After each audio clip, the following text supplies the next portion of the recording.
Assalamualaikum warahmatullahi wabarakatuh. Asal-usul dan pertumbuhan gerakan modern Islam. Titik 2 gerakan politik.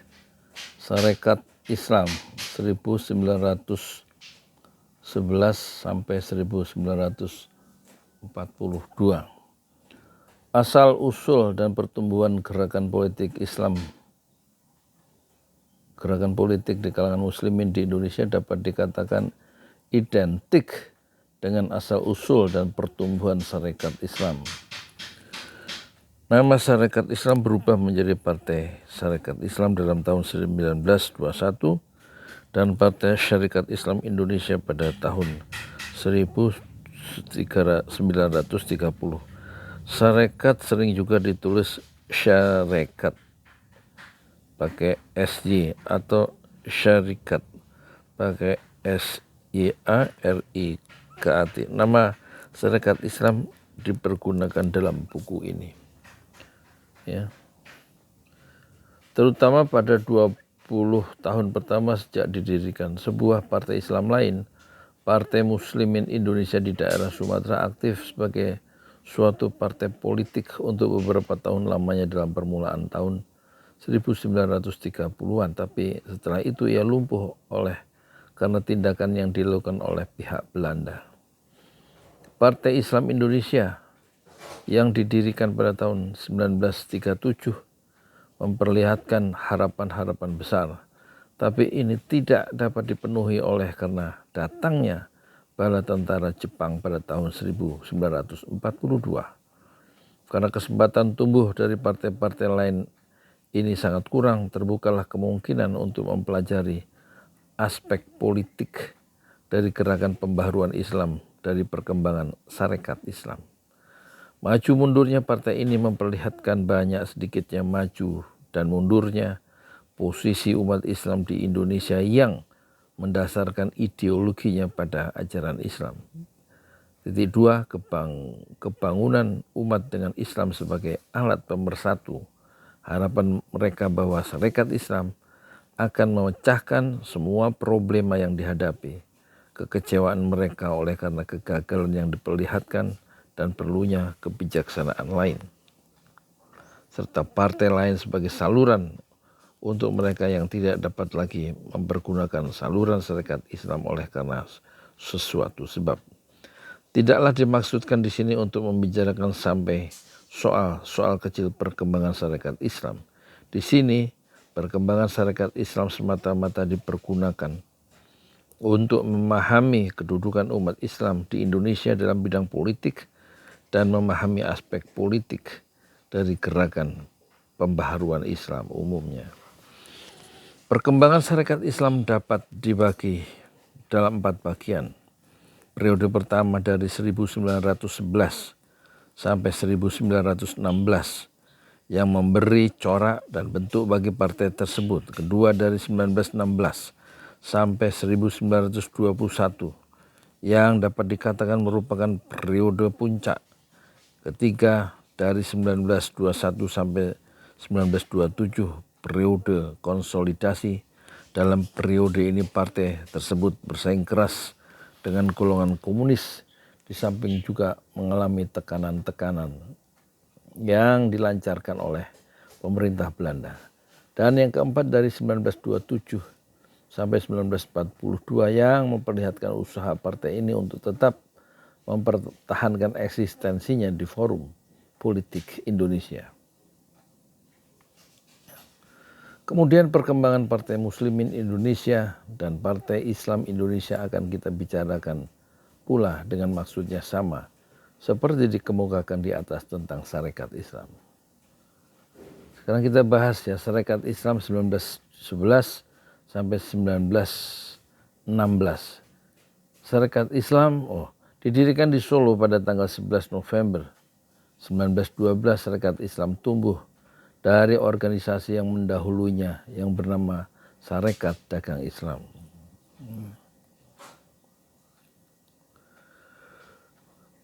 Sarekat Dagang Islam, sekelompok kecil orang-orang Islam di Indonesia dengan dipelopori oleh Tamar Jaya mengemukakan bahwa Sarekat Dagang Islam didirikan pada tanggal 16 Oktober 1905 dan Sarekat Islam persis setahun kemudian. Pendiri Sarekat Dagang Islam Kiai Haji Samanhudi mengemukakan pendapat yang sama. Kelompok tersebut selanjutnya menuntut tanggal 16 Oktober 1905 haruslah diakui sebagai permulaan kebangkitan nasional Indonesia dan bukan tanggal 20 Mei 1908 hari berdirinya Budi Utomo. Dalam tahun 1956 mereka memperingati di Jakarta ulang tahun ke-51 Gerakan Nasional Indonesia dan pada kesempatan itu Samanhudi dan Harsono Cokro Aminoto, seorang tokoh dari PSII yang pada waktu itu juga menjadi wakil Perdana Menteri, hadir. Tamarjaya mendapat dukungan dari berbagai pihak. Tuntutannya ini dipelajari juga oleh Ahmad Timur Jailani dalam tesis MA-nya, The Sarekat Islam Movement, Its Contribution to Indonesian Nationalism, Montreal McGill University, 1958. Dalam tahun 1957, penulis buku ini secara terbuka mengundang Tamarjaya untuk mengemukakan bukti-buktinya tentang tuntutannya ini. Maka terjadilah polemik antara Tamarjaya dengan penulis. Undangan penulis ini termuat dalam artikel dalam Harian Abadi 17 Juli 1957 terhadap mana Tamarjaya memberikan jawabannya dalam harian yang sama pada tanggal 2 Agustus 1957. Penulis menolak keterangan Tamarjaya dalam alasan-alasan yang ia kemukakan dalam artikel 3 kali berturut-turut, yaitu Harian Abadi 12, 13, dan 16 September. Berdasar wawancara penulis dengan Samanhudi sendiri, Abdul Muiz, yaitu wakil presiden Sarekat Islam 1916 sampai 1923, kemudian Syekh Awad Syahbat, seorang teman rapat dengan Samanhudi dan berbaikan dengan Jamiatul Khair dan Al-Irsyad, Kiai Ahmad Badawi yang turut mendirikan Sarekat Islam di Palembang pada 1913, Raden Gunawan, Presiden Sarekat Islam Jawa Barat 1913 sampai 1915, dan Haji Abdul Halim dari Majalengka. Penulis juga mempergunakan artikel-artikel dan brosur-brosur yang ditulis oleh para pemimpin Sarekat Islam seperti Haji Omar Said Cokro Aminoto dalam Neraca 16 Maret 1921, Fajar Asia 28 Januari 1929, berita-berita yang termuat dalam Medan Priai pada tahun 1909 dan 1911, tulisan Sabirin anggota pimpinan pusat Sarekat Islam dalam tahun 1930-an dalam tarikh almarhum Haji Omar Said Cokro Aminoto, Pergerakan Pahala dan Jasanya, Bandung Sumber Ilmu 1935, dan juga brosur resmi yang dikeluarkan setelah Indonesia Merdeka yang diterbitkan oleh PSII berjudul PSII dari tahun ke tahun. Jakarta, Departemen Penerangan dan Propaganda PSII tanpa tanggal. Wawancara-wawancara itu penulis lakukan beberapa kali dalam tahun 1955, 1956, 1957.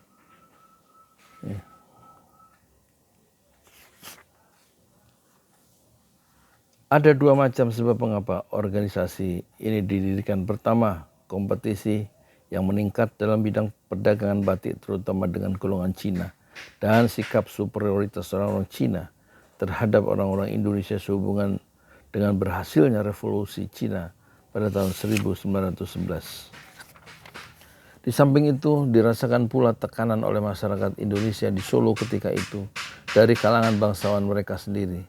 Sarekat Dagang Islam dimaksudkan menjadi benteng bagi orang-orang Indonesia yang umumnya terdiri dari pedagang-pedagang batik di Solo terhadap orang-orang Cina dan para bangsawan tadi. Nah, ini ada catatan kaki nomor 3. Para pendiri Sarekat Dagang Islam di Solo ialah Kiai Haji Samanhudi, M. Asmodimejo, kemudian M. Kertotaruno, kemudian M. Sumo Wardoyo, kemudian M. Haji Abdul Rojak. Lihat utusan India, koran ini ya, tanggal 21 April 1914. Periode pertama dari Sarekat Islam ditandai oleh perhatian terhadap masalah-masalah organisasi, termasuk di dalamnya usaha mencari pimpinan, penyusunan anggaran dasar dan hubungan antar organisasi pusat dan organisasi daerah. Penyelesaian yang cukup berhasil dalam ketiga masalah ini menyebabkan dapatnya Sarekat Islam berjalan dengan lancar sampai mencapai puncaknya pada periode 1916 sampai 1921. Anggaran dasar pertama bertanggal 11 November 1911. Dirumuskan oleh seorang yang bernama Raden Mas Tirto Adisuryo yang pada masa itu termasuk salah seorang dari sejumlah orang-orang Indonesia yang memperoleh pendidikan yang lumayan. Ada catatan kaki yang keempat. Ya, catatan wawancara dengan Abdul Muiz di Bandung 1956. Ya, Raden Mas Tirto Adisuryo adalah lulusan dari sekolah administrasi pemerintah Belanda bernama Oswia. Ia aktif dalam pers dan antara lain menerbitkan majalah Medan Priayi di Bogor. Ada catatan kelima kaki. Nomor 1 Medan Priayi adalah dalam tahun 1906. Majalah ini merupakan suara bagi sekalian raja-raja, bangsawan asli dan pikiran, priayi dan saudagar, bumi putra dan opsir-opsir, serta saudagar-saudagar dari bangsa yang terperintah lainnya yang dipersamakan dengan anak negeri di seluruh Hindia Olanda. Moto ini dijumpai pada terbitan tahun keempat 8 Januari 1910. Ya. Raden Mas Tirto Adisuryo juga mendirikan sebuah organisasi dagang bernama Sarekat Dagang Islamiyah di Bogor pada tahun 1911. Menurut pemikirannya, organisasi baru ini didirikan dengan alasan berikut. Tiap-tiap orang mengetahuilah bahwa masa yang sekarang ini dianggapnya zaman kemajuan. Haruslah sekarang kita berhaluan. Janganlah hendaknya mencari kemajuan itu cuma dengan suara saja. Bagi kita kaum muslimin, adalah dipikirkan wajib juga akan turut mencapai tujuan itu, dan oleh karenanya kita telah tetapkan maka kita telah tetapkanlah mendirikan perhimpunan Sarekat Islam. 6. Catatan kaki 6. Cokro Aminoto dalam Fajar Asia tanggal 28 Januari 1929. Itu sumbernya ya. Amels HOS Cokro Aminoto Hidup dan Perjuangan Jakarta Bulan Bintang 1952 halaman 92-96 Sarekat Islam dalam Ensiklopedia van Nederlands in di jilid 3 halaman 695. Fred Robert von der Meiden dalam Islam and the Rise of Nationalism in Indonesia, disertasi PhD Berkeley University of California 1957 halaman 60. Halaman 61 mengatakan bahwa Sarekat Dagang Islam diubah menjadi Sarekat Islam setelah Cokro Aminoto masuk ke dalam organisasi ini dalam tahun 1912 atas undangan Samanhudi. Robert van Niel dalam The Emergence of Modern Indonesian Elites Den Haag dan Bandung. 2. Van Hove Limited 1960. Halaman 90 sampai 92 memberikan juga kesan yang sama. Van Niel mengatakan bahwa Tirto Adisuryo menyebut mula-mula Sarekat Islam, tapi ia yaitu Tirto Adisuryo tidak mempergunakan secara khusus nama ini untuk organisasi tersebut. Penulis karangan ini berpendapat, yaitu Diliar Nur, bahwa Tirto Adisuryo sendiri yang mempergunakan nama Sarekat Islam pada organisasi itu. Wakil penasihat pemerintah Belanda dalam masalah-masalah pribumi diringkas dalam nota rahasianya pada Gubernur Jenderal Belanda bertanggal 12 Agustus 1912, jadi sebelum September 1912. Menurut von der Meiden dan Van Niel adalah tanggal berdirinya Sarekat Islam. Telah menyebut pembentukan Syarikat Islam ini, lihat de Ringkes, Bescheiden, Beverwende, de Vereniging Syarikat Islam Jakarta, Landruk Kerit 1913 halaman 1. Sekarang kita lanjutkan ya. Mengenai tujuan dari organisasi itu, anggaran dasarnya mengemukakan bahwa Syarikat Islam akan berikhtiar supaya anggota-anggotanya satu sama lain bergaul seperti saudara, dan supaya timbullah kerukunan dan menolong satu sama lain antara kaum muslimin, dan lagi dengan segala daya upaya yang halal dan tidak menyalahi wet-wet negeri Surakarta. Wet itu maksud aturan ya. Dan wet-wet government, berikhtiar mengangkat derajat rakyat agar menimbulkan kemakmuran, kesejahteraan, dan kebesarannya negeri. Catatan kaki nomor 7, Cokro Aminoto dalam Fajar Asia 1929.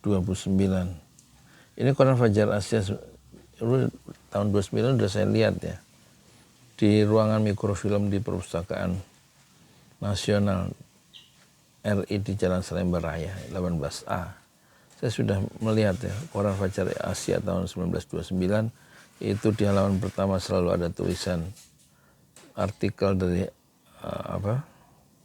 Cokro Aminoto, terus Haji Agus Salim, di kiri bawah itu selalu tulisan dari Kartosuwiryo yang masih sangat muda dan tulisannya sangat galak terhadap Belanda. Kartosuwiryo berarti adalah kader dari Agus Salim dan Cokro Aminoto.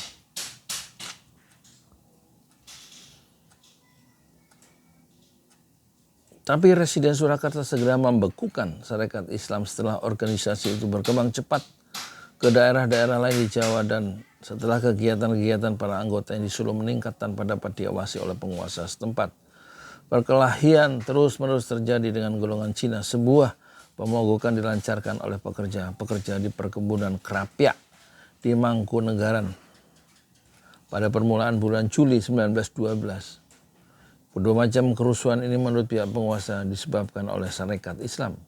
Kemudian pembekuan tadi dicabut kembali pada tanggal 26 Agustus 1912 dengan syarat agar anggaran dasarnya diubah sedemikian rupa hingga ia terbatas pada daerah Surakarta saja. Ada catatan kaki nomor 8. Syarat lain ialah pengawasan terhadap keuangan perkumpulan itu yang harus dilakukan secara memuaskan. Dalam buku Amels Opsit halaman 92, Ensiklopedia van Nederlands ya, Indi jilid 3 halaman 695. Perlu dicatat di sini bahwa pada waktu itu anggota-anggota tidak diwajibkan membayar iuran bulanan. Iuran mereka terbatas pada sejumlah 30 sen pada saat pendaftaran. Lihat ringkas Opsit halaman 2. Itu dulu ya. Baru sampai halaman 117. Kita baca barusan dari halaman